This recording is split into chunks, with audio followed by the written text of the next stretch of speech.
maleeshiya beeleed muddo 6 sano ka hor isku horfadhiyay magaalada Marka ee xarunta gobolka Shabeellada Hoose ayaa la kala qaaday sida ay sheegeen saraakiisha ciidanka xoogga. Farxaan Maxamed Xuseen ayaa warkan dhameystiraya. guutada 14 Oktoobar ee ciidamada xoogga dalka ayaa ku guuleystay inay kala qaadaan maleeshiya beeleed muddo 6 sano isku horfadhiyay magaalada Marka ee xarunta Shabeellaha Hoose. ciidamadan ayaa ku guuleystay inay maleeshiya beeleedka ka soo saaraan daarada dheer oo muddo dhufeysyo aag dagaal u ahaa labada dhinac waxayna ugu dambeyn isku keeneen barxad weyn oo ku taala bartamaha magaalada Marka. saraakiisha kooxan diirada ku dhaxmartay magaalada Marka ayaa soo bandhigay dhibaatooyinka iyo nolol xumada ay ka dhaxleen colaadda soo jiitameysay muddada 6 sano iyagoona ballan qaaday inay ka shaqeynayaan horumarinta deegaankooda iyo xoojinta isku duubnimada bulshada magaalada Marka. war waxaan naga ballanay ama ani maxmed sheekha aan ballan qaaday maanta ilaahay iyo awoorti ila og yahay khori anaga aan leenahay in aan lagu taagan qof qabiil ah waa dhaawacnay qaara boos naqday qaara agoon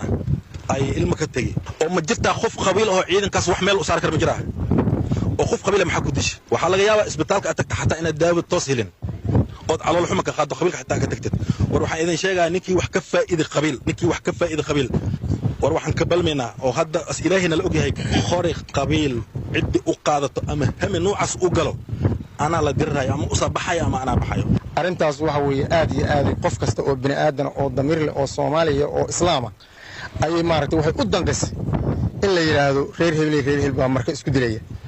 arinkan waxaan rabaa galabta laga bilaabo in laga tanasulo qulubta laga saaro guri dambe oo la fuulo laga gudbo. Axmed Cabdi Cali taliyaha ciidanka 14 Oktoobar oo la hadlay maleeshiya beeleedka ayaa ka wacyigeliyay in ay ku dagaalamaan mar dambe gudaha magaalada Marka. waxaan rabaa marka in qabyaaladii meesha ku dhamaato waa dhamaatay waa dhameystirana insha Allah go'aankaasna ay la qaateen waan rabaa hadii ilaahay anaga heshiisiintan qandaraas baana ku qaadan baasan laguma siinin ilaahay dartiisa ugu shaqeyn dadkaas